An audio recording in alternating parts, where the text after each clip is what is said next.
यानंतर आता एक राजकीय बातमी। रामटेकच्या जागेवरती ठाकरे गटाने दावा केलेला आहे। लोकसभेमध्ये रामटेकची जागा काँग्रेसला दिली होती, त्यामुळे आता ठाकरे गट ही जागा लढवणार असल्याचं संजय राऊतांनी म्हटलंय। त्यांनी विदर्भातील जागांचा आढावा घेतलाय, त्यानंतर त्यांनी रामटेकच्या जागेवरती दावा केलाय। त्याचबरोबर ठाकरेंनी कधी मुख्यमंत्री पदाबाबत मागणी केली नसल्याचंही त्यांनी म्हटलंय। नागपूर शहरामध्ये शिवसेना विधानसभेची एक जागा लढवणार।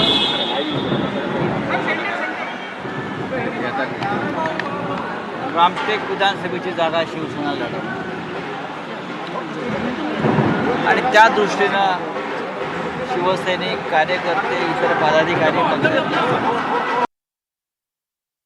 उद्धव ठाकरे जी को आगे आने की ज़रूरत नहीं। 2019 में भी वो आगे नहीं आए।